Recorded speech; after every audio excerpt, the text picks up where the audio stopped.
What's up, guys? This is RBT coming at you with my Week 6 NFL recap video. I'm gonna be honest with you. The Titans didn't play today. They played Thursday night, so I didn't watch that much football. So I didn't get home till like 5 o'clock. Me and a few friends went out and played some football, and so I'll try my best here. I did watch the night game here, the Packers and the Texans, and Aaron Rodgers was my quarterback, and he got me about 50 points, so that's quite nice. So I guess I'll start with the Packers-Texans game, even though there's like 5 minutes and 21 seconds left. Packers 42, Texans 24, unless one of the teams score here. Aaron Rodgers and his receivers had no problem moving the ball today. The running back from Hawaii was pretty decent too. He looked nice in some runs. He did miss an open hole one or two times. I remember one play, Aaron Rodgers even said something to him about it. He had a wide open hole like 10 yards, and he chose to go to the right instead of the left where the open hole was, and he got like a 2-yard gain out of it. But Aaron Rodgers returned to his MVP form of last year. He had 6 touchdowns. His official stats: 24, 37, 338 yards. Only felt I had Jordy Nelson as well. I did have James Jones, who got 2 touchdowns, so that's a 65-point swing right there for me from this one game. Texans really couldn't stop the Packers in any way. Arian Foster was held to 29 yards rushing, which is really surprising with Arian Foster being probably the best running back in the NFL. And the Packers having all the injuries up front with B.J. Raji out and a bunch of their players got hurt this game, and they still held them to 29 yards rushing. So a great win for the Packers to give the Texans the first loss of the season. Heck, watch the Texans come back in the last 5 minutes and win, which is very unlikely. But I mean, who knows what can happen? But right now, 42-24 Packers. Falcons escape an upset by the Raiders on a last-second field goal and win 23-20 to improve 6-0, the last undefeated team in football if the Texans do in fact lose, which they probably will. Matt Ryan, 24, 37, 249 yards for a touchdown. Michael Turner, 11 carries. Wow, 11 carries, 33 yards. Both teams had 3 turnovers, which is quite interesting. Wow, the Raiders had 474 total yards of offense. Falcons had 286. Wow. That's really surprising, but I mean, like I say this in every one of my videos 3 or 4 times each video. It doesn't matter how you win in the NFL. It's different kind of in college, but in the NFL, a win's a win. A win gets you that much closer to the playoffs. The Falcons are more than likely going to make the playoffs this year. Still undefeated, and that's all that matters right now. And it was a 55-yard field goal to win the game, so that's quite impressive. So, I mean, find a way to win any way you can do it, and you'll take it and just run with it to next week. The upset of the week, definitely the Browns over the Bengals. I forget whose video I watched them here, and they called this upset. So props to you, whoever it was. I think it might have been Ultimate Philly Fan. I'm not sure, or whatever his name is now, Phil for Life or some sort or something like that. But the Browns win 34-24. Brandon Weeden had a decent game, 17-29, 231 yards, 2 TDs. Montario Hardesty actually led the Bengals in rushing this game, 15 carries, 56 yards. I don't know what's going on with Trent in this game. Josh Gordon, wow, 3 receptions, 99 yards, 1 touchdown. I mean, Andy Dalton had a decent game, 31-46, 381 yards, 3 touchdowns. The reason the Bengals lost this game, they had 4 turnovers. The Browns won. And as bad as the Browns usually are, it's tough to play in Cleveland. And most teams aren't going to come out of Cleveland with a win when they turn the ball over 4 times. So, congrats to the Browns on their first win of the 2012 football season. Miami Dolphins. This is also a shocker here. They beat the Rams 17-14. Most people, such as myself, thought the Dolphins were going to be probably the worst team in football this year, but now they're at even 3-3, tied for 4-way tie in the AFL East. They beat the Rams 17-14. Ryan Tannehill 21-29, 185 yards, 2 touchdowns. All he's got to do really is just manage the game. They had no turnovers in this game. Reggie Bush, wow, I was wondering why Reggie Bush didn't give me that many points. He had 12 receptions. 12 carries, 17 yards. Wow. I was wondering what was going on there.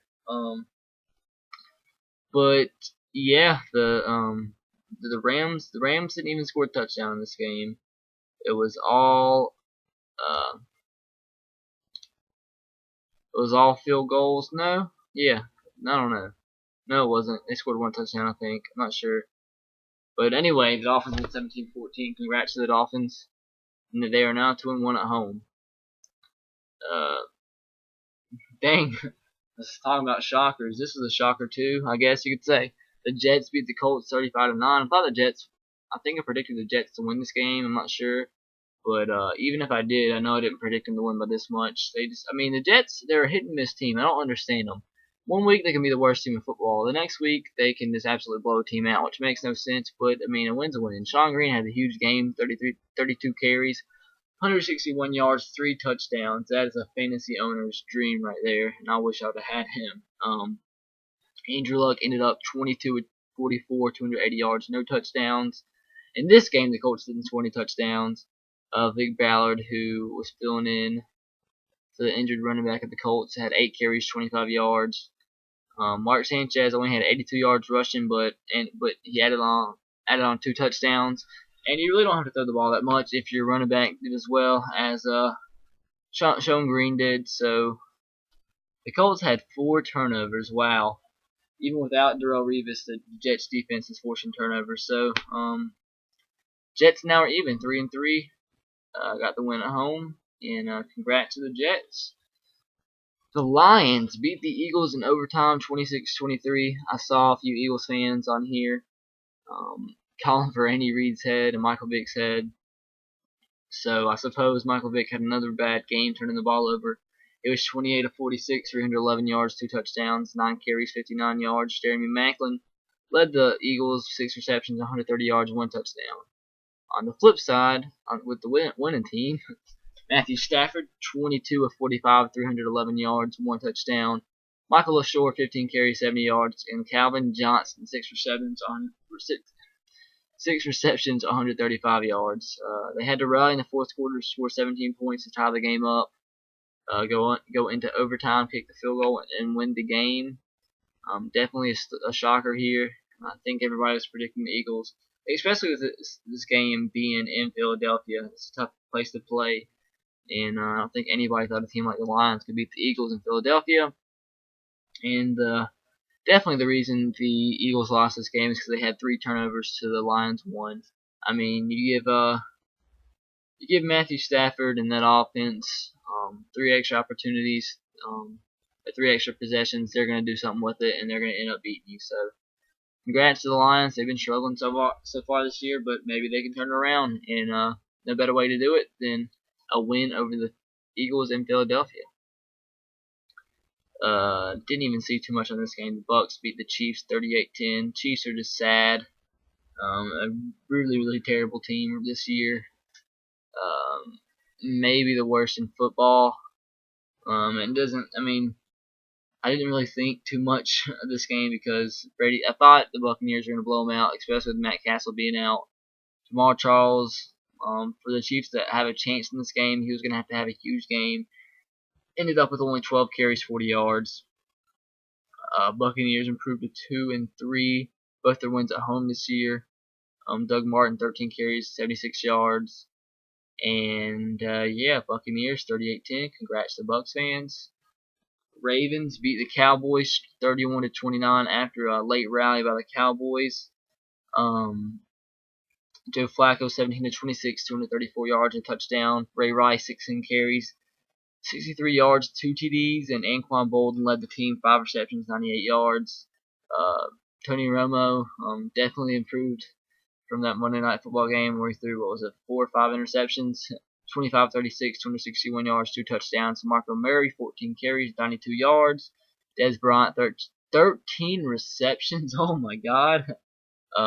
95 yards, 2 touchdowns. So Ray Lewis got hurt in this game. That's a huge thing. I think, what was it? He tore his tricep. I might be wrong there, but they got the win, improved to 5-1. I don't know how good of a team they're going to be without Ray Rice, or how good of a defense rather. But they get the win, 31-29. That's all that matters. Like I said, Cardinals, after going 4-0, lost 2 straight. Definitely wasn't expecting them to lose to the Bills, but they did. Ryan Fitzpatrick, not that great of a game, 18-32, 153 yards, no TDs. C.J. Spiller, 12 carries, 88 yards on the ground with 1 touchdown. On the Arizona side of the ball, Kevin Cobb, 14-26, 128 yards, 1 touchdown. Larry Fitzgerald led the team, 6 receptions, 93 yards, 1 touchdown. Both teams had 2 turnovers. Pretty even game. Cardinals got 332 yards of offense. The Bills had 306. Both teams had 2 turnovers, but the Bills win this game in overtime, and the Bills are now 3-3, so they're at even 500. Let's see how far the Bills can go. I don't think they'll be able to.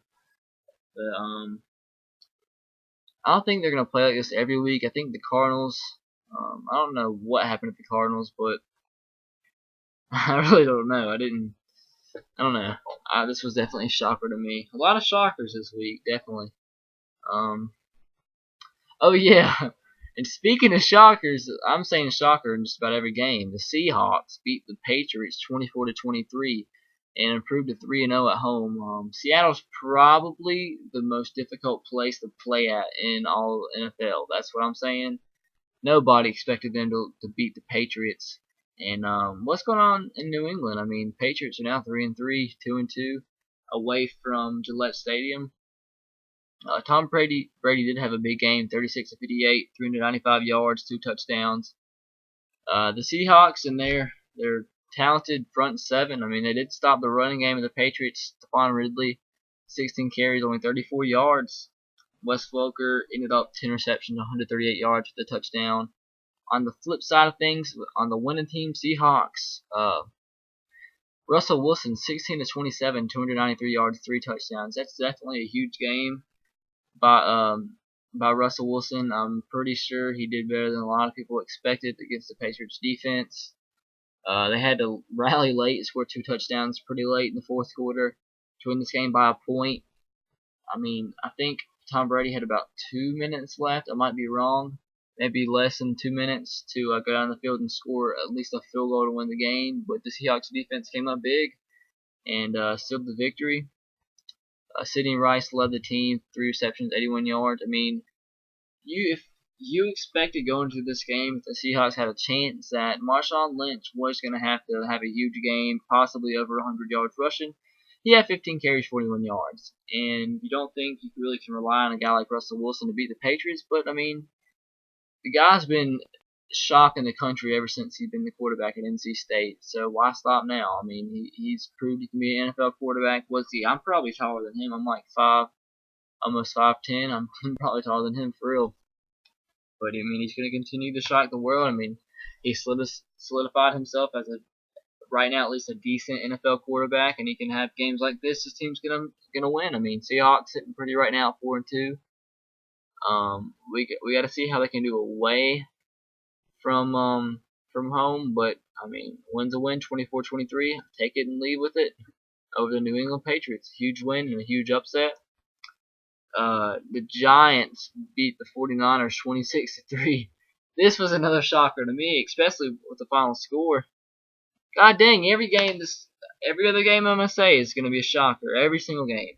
Every single game's a shocker. I think I might have not got one game aside from, I think I got the Ravens right, the Bucks right,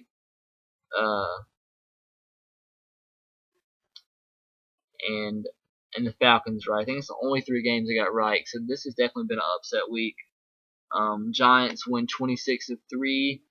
And what really sucks is I have the Giants defense and the Bucks defense in my fantasy league, and I saw that the Bucks were playing the Chiefs and the Giants were playing the 49ers, so I was like, probably be better to start the Bucks in this situation. And the Giants held the 49ers to 3 points. The 49ers couldn't do anything at all on offense. It's not like the Giants had a heyday on offense or anything. I mean, Eli Manning 15 to 28, 193 yards, 1 touchdown. Ahmad Bradshaw did have a big game on the ground though, 27 carries, 116 yards, 1 touchdown. Alex Smith didn't throw a touchdown, 19 to 30, 200 yards. Frank Gore had only 8 carries. I don't know why that is, but he had 8 carries, 36 yards. Randy Moss led the team, 2 receptions, 75 yards. And definitely the difference in this game was the 3 turnovers by the 49ers. I mean, other than this, I mean, the game's pretty even. Both teams had, well, the Giants had 340 yards of offense. The 49ers had 314.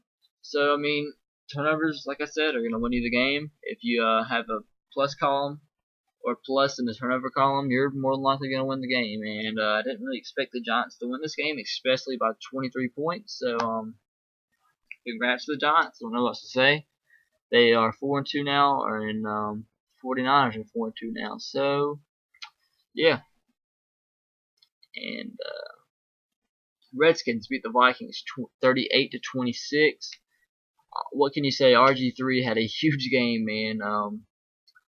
Over 300 yards of offense, 17 to 22, 182 yards through the air with a touchdown. He added on 13 carries, 138 yards on the ground, 2 touchdowns. So that's 3 total touchdowns by RG3. I think he got 39 points of fantasy this week, which is who I was playing against. But it kind of helped me out that Aaron Rodgers got 50. That's definitely the most anybody's got me so far. But the Vikings still don't know if they're for real or not. They did get a few upsets early on in the season. I mean, I know their defense is better than how they played today, but I'm not sure if they're going to actually be a playoff contender. Today didn't really help the chances at all. They had 3 turnovers. The defense came out pretty big, though, late in the game, really. The big second quarter by the Redskins, 17 points. Vikings did go out to a 9-0 lead, but they from the second quarter on, they outscored the Redskins, outscored the Vikings. It was at 24-38 to 17. So I mean, huge game by RG3. Christian Ponder didn't have a bad day. 35 of 52, 352 yards, 2 touchdowns. Percy Harvin also had a big game, 11 carries, 133 yards. So I mean, without RG3, the Redskins don't win this game. So he's definitely he's definitely the rookie of the year so far. And heck, I mean, some people might even campaign for MVP of the year. I mean, he's having an insane year for a rookie, for real. And I wonder if the Colts are wishing they had drafted him. Don't know, but congrats to the Redskins. They're now 3-3. And last game that was a Thursday night game, my Tennessee Titans upset the Steelers 26 to 23. And what's funny about that is, in all my preview videos for the Titans and my TTC type videos, I predicted the Titans to win. And I definitely just got fed up with the way they're playing. And in my last video for the Steelers game, I just came out and said, I don't think they're going to win this game. And just being honest about it. Well, you know what? They win this game. So maybe I should do that for every single game. But for real though, Jake Locker was out in this game, so I definitely thought we were going to lose. Matt Hasselbeck had a decent game, 25 of 44, 290 yards. And Chris Johnson actually showed some life. Definitely surprising because the way he's been playing so far this year, going up against the front 7 of the Steelers. I do know some of the Steelers defensive players were out, especially it was big with Troy Polamalu being out. But I mean, Chris Johnson, 19 carries, 91 yards. Kendall Wright had 6 receptions, 71 yards, and had that big play before halftime where he ran out of bounds. It gave us time to kick a field goal, and that ended up being the difference in the game. 26-23 in the last second field goal by Rob Aronis. Titans have both wins at home now, 2-1 at home. But the only loss coming to the Patriots game that I was at that made me really upset. But I'm not sure if Jake Locker is going to be back next week. Kind of hope so, but I mean, I've been a Matt Hasselbeck hater, but I mean he played well, and congrats to him. Congrats to the Titans. Let's see how far we can go, and hopefully we can shock the world and maybe make the playoffs. We have a fairly decent, easy schedule the rest of the year. So who knows what can happen. But that's been my Week 7 recap video. Hope you guys enjoyed. Be sure to subscribe if you haven't already. And as always, roll tide, go Sox, and go Titans. I'll see you guys later.